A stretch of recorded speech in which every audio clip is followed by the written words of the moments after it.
Hey guys, I'm Mar1. I'm a music producer and I'm also a senior here at Penn State, and this is my artist spotlight.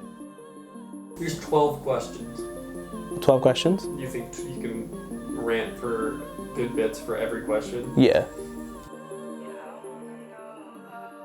So I'm from Alexandria, Egypt. I was born and raised over there. I moved around a lot. I moved to places like Dubai, South Africa, India. I was a piano player since I was 5 years old. I started really getting serious about music junior year of high school when I started making edits and remixes of my favorite songs, basically.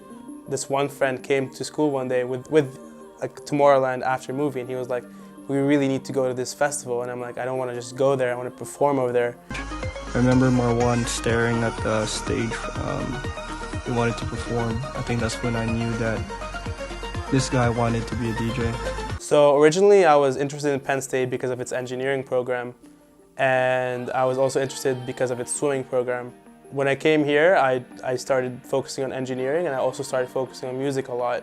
And that's when things started to escalate for me and started getting more serious, and I started getting more serious gigs.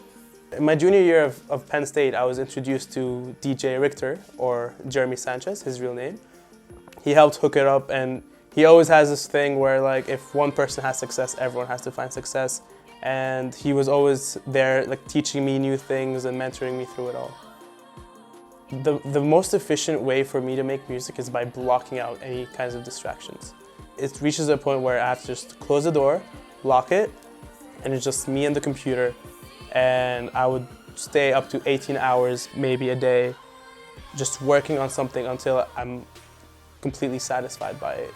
I don't like to only make house music or only make future-based music, so I like to switch it up. I like to work with artists that in a way put me out of my comfort zone. I respect people who are always outside of their comfort zones, who never like to stay safe. It reaches a point where when you're 70 or 72, you're on your deathbed or anything, and you're just like, you can look back onto yourself and be like, you know, I lived it to the fullest. Some things worked out, some things didn't. That's just how life is. But at least I know I gave everything I had. I gave it all I had. Basically, I like the reason I DJ is so I could have a chance to perform the tracks that I make in the studio. I performed at Firefly Festival this past summer, and it was actually one of the greatest times of my life because it was one of those things where when I was DJing for a crowd, it was a very big crowd at night. I knew it was something that I wanted to do for the rest of my life. There was a certain kind of rush or adrenaline that you get while performing that you don't normally get at doing other things.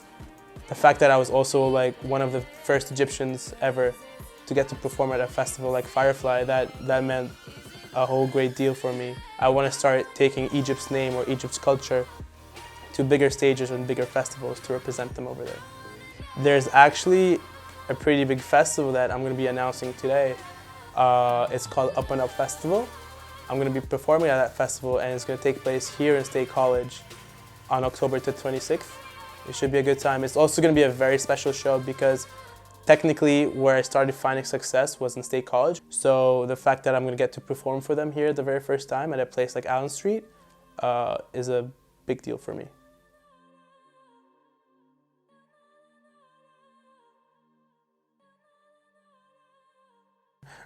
Are we going to mention the bird in the room? But never mind. Do we have anything else?